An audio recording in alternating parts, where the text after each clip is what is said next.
지난 금요일, 토요일, 그리고 어제까지의 스토리를 다시 한번 정리를 해 보겠습니다.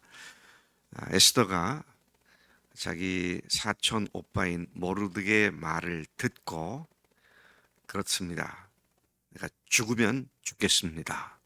라는 일사각오로 왕이 부르지도 않은 상태에서 전 안뜰로 들어갔고 그 모습을 사랑스럽게 바라본 왕후를 아하수에로 왕은 받아들였고 그렇게 함으로 그녀가 목숨을 건질 수가 있었습니다. 목숨을 걸고 안뜰로 들어올 만큼 심각한 문제가 왕후에게 발생했구나라는 것을 아하수로는 잘 알고 있었습니다.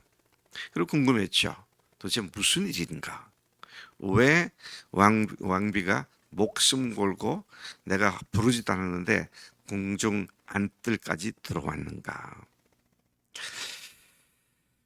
에스더에게 물었지만 에스더는 즉시 답을 하지 않고 자신이 마련한 잔치에 왕이 하만을 데리고 참석을 해줄 것을 요청했고 왕은 에스더의 요청대로 하만과 함께 잔치 자리에 가서 그녀가 무엇을 원하는지를 다시 재차 물었습니다만은 그러나 에스더는 그날 대답하지 않고 내일 다시 잔치를 베풀 테니까 다시 오십시오. 그때도 하만과 함께 오시면 그때 자초지종을 말씀드리겠습니다.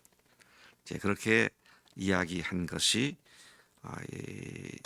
금요일 날 있었던 말씀이고요. 토요일 날은 그 밤에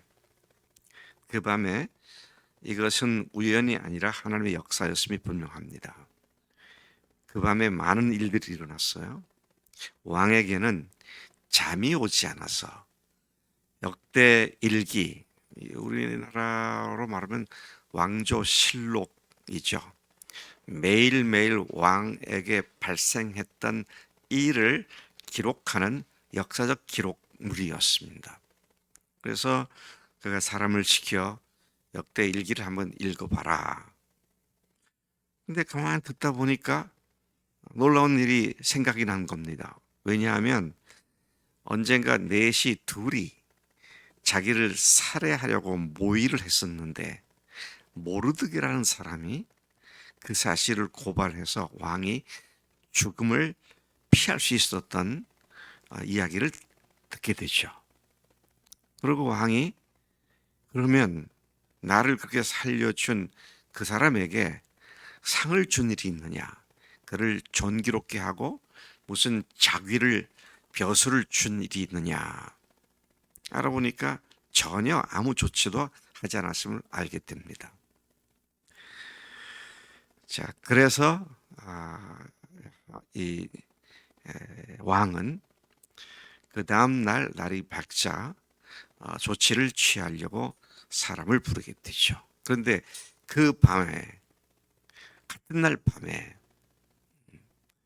하만은 집에 가서 자기가 어떻게 왕후로부터 특별 대우를 받았는지, 자기만 초대를 받았는지를 자랑스럽게 떠들어대며 그렇게 했었는데, 근데 모르게 때문에 그 자기가 존귀하게 된 것 다 그것이 의미가 없다. 내가 살 맛이 안 난다.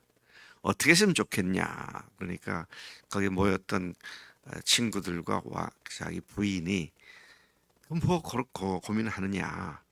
장대를 높이 세워가지고 거기다 매달아 죽여서 본때를 보이라고.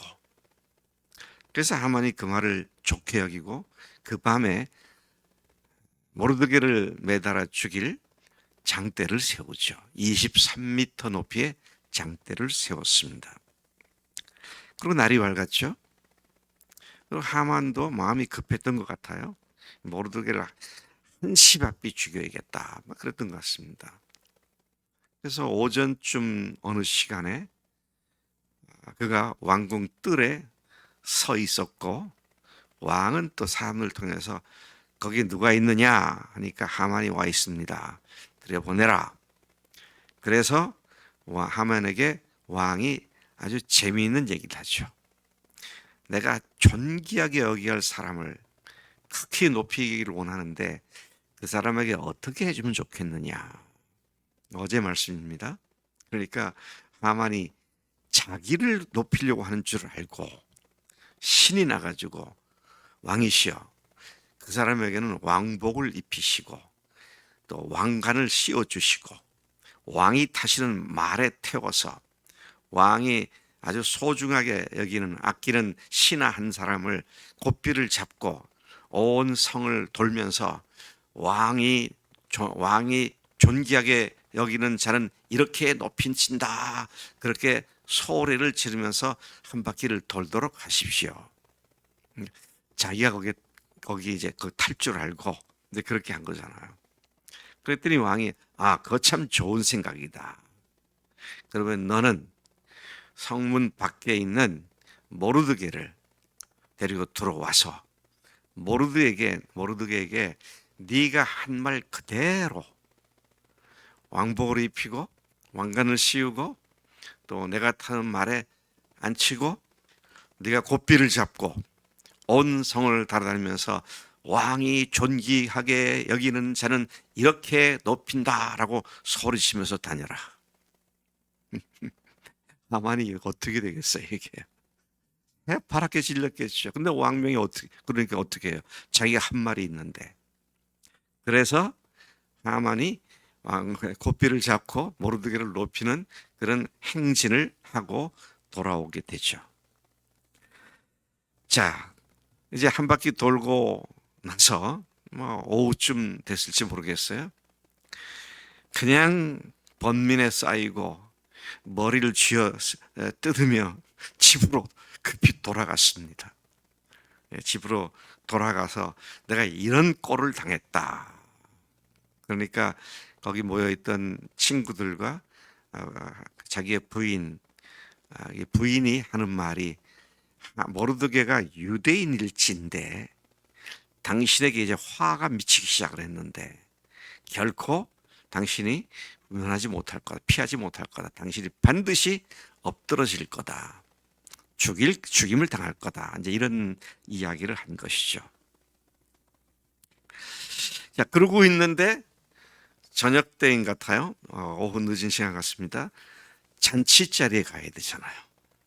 그러니까 왕의 내시가 와서 급히 그를 불러서 다시 입고를 하게 됩니다. 오늘 말씀은 우리가 조금 전에 읽었던 오늘 말씀은 그가 가족들과 함께 말할 때 왕의 내시들이 와서 하만을 데려가는 것으로부터 시작되었습니다. 왕이 하만과 함께 왕후 에스더가 베푼 잔치에 참여를 하게 되었어요. 이날에도 왕이 술을 마실 때에 에스더에게 그녀의 소청이 무엇이냐고 재차 물었습니다.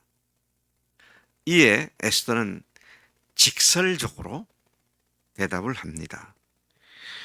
뭐라고 말을 하냐면 자기와 자기 민족이 팔려서 죽임을 당하고 도륙함을 당하고 진멸함을 당하게 되었습니다. 자기 민족이 팔렸다. 이것은 아마 하만이 왕 국고에다가 은 1만 개를 주고 유대인들을 죽이라는 그런 일을 하겠다고 했던 것을 상기시키는 이야기입니다. 그래서 그 알량한 돈을 가지고 결국은 우리 민족을 모두 다 도륙하고 완전히 진멸하려고 하는 그런 일이 생겨서 우리가 이제는 죽게 됐습니다.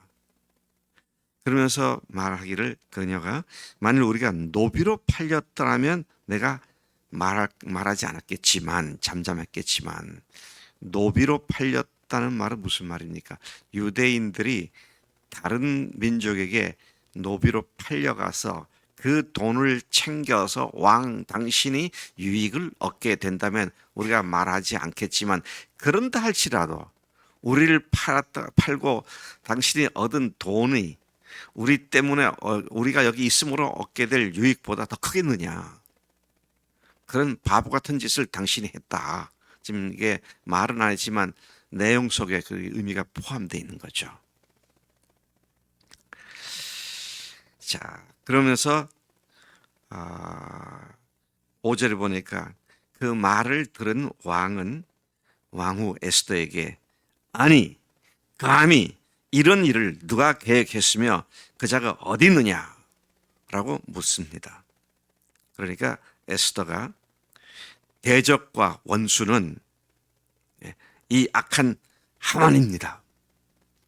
그것을 계획하고 우리를 대적하고 우리를 죽이려고 한 원수가 바로 당신 옆에 있는 하만입니다. 아주 정확하게 사람을 앞에 놓고 이 사람이라고 그렇게 직설적으로 지적을 했습니다. 하만이 왕과 왕후 앞에서 두려워했고 이제는 나는 죽었구나 아마 그렇게 생각했던 것 같아요. 또 분노한 화가 난 왕은 잔치 자리를 박차고 떠나 왕궁 후원에 들어갔습니다. 그 자리를 일단 떠났죠. 이때 하만이 왕후 에스더에게 살려달라고 왕후가 앉아있는 그 자리에 엎드려서 살려달라고 그러고 있었죠. 근데 조금 있다가 조금 열을 식힌 왕이 다시 돌아가 보니까 이런 놈이 세상에 이 하만이라는 놈이 왕후의 그 의자에 엎드려 있는 걸 보고 너무 화가 난 상태에서 이놈이 이제는 벌건 대낮에 내가 보는 앞에서 벌건 대낮은 아닌 것 같아요. 왕후를 강간하여 드느냐 라는 말이 입에서 떨어지자마자 사람들이 하만의 얼굴을 싸서 밖으로 끌고 나갔습니다. 끝난 인생이죠. 참 엄청난 사건이 어제와 오늘, 어젯밤과 오늘 이루어지고 있는 것을 보게 되죠. 자, 그런 일이 있고 나니까 왕을 모신 내시 하던 한 사람이 말을 합니다. 왕을 위해 충성된 말로 고발한 모르드게를 잡아서 달아 죽이려고 하만이 높이 무려 23m 50규빗 되는 나무를 자기 집에 세웠습니다. 그것을 알려주게 되니까 이에 왕은 하만을 그 나무에 달게 했고 모르드게가 매달렸어야 할 그 나무에 하만이 매달려 죽임을 당하게 되죠. 저는 이 장면을 보면서 성경 중에서도 굉장히 인상적으로 남는 완전히 반전시키시는 하나님의 역사를 보게 됩니다. 다른 사람을 죽이려 했던 그 나무에 자기가 매달려 죽임을 당하는 역설적인 하나님의 역사를 보게 되는 것이죠. 참으로 하나님의 역사는 기이합니다. 정반대로 뒤집는 하나님의 능력과 역사를 여기서 보게 되죠. 저는 이것을 하나님의 부활의 능력이라고 그렇게 해석을 합니다.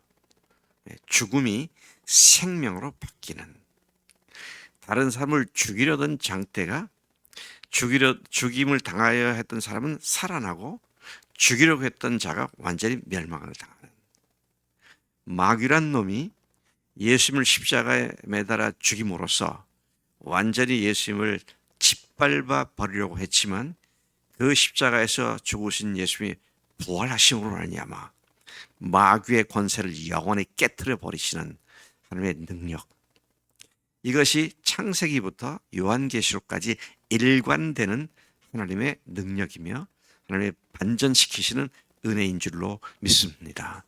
여러분들을 괴롭히는 일이 무엇입니까? 마음속에 늘 걱정이 되고 마음에 불편하게 만드는 것이 무엇입니까? 하나님께서는 그것을 반전시키시는 놀라운 능력의 하나님이신 줄로 믿습니다. 문제가 크면 클수록 하나님의 반전하는 역사는 더욱 크다는 사실을 생각한다면, 이재호 목사는 임동면 목사께서 이번에 크게 아프고 또 사업에도 조금 어려움이 있었다는 얘기를 듣는데 하나님께서 어떻게 반전시켜 주실까 기대를 갖고 대해야지. 그냥 머리 싸매고 그래봐야 아무것도 해결되지 않잖아요. 아멘. 네. 하나님께서 주시는 모든 기회는 우리에게 복을 주시는 기회다. 이 사실을 믿고 에스더를 생각하며 하만을 생각하며 모르드그를 생각하며 부활하신 주님을 생각하며 우리의 삶의 모든 장애들을 믿음으로 담대히 극복해가는 모든 믿음의 승리자들이 되시기를 축복합니다. 아버지 하나님 감사합니다. 이 아침 정말 통쾌한 하나님의 반전시키는 능력을 다시 확인케 하시니 감사합니다. 악한 마귀가 하나님의 자녀들을 괴롭히기 위하여 이런저런 모양으로 얽어매려고 하지만 그러나 그것들이 오히려 하나님의 놀라운 능력을 경험하는 찬스가 되고 기회가 되는 것을 믿습니다. 부활하신 주님과 함께 동행하는 우리가 그 부활의 능력으로 하나님께서 주시는 모든 복된 기회를 또 반전시키는 능력을 풍성히 누리는 우리가 되도록 역사해 주실 줄로 믿습니다. 감사합니다. 예수님의 이름으로 기도를 쌓옵나이다. 아멘. 아멘.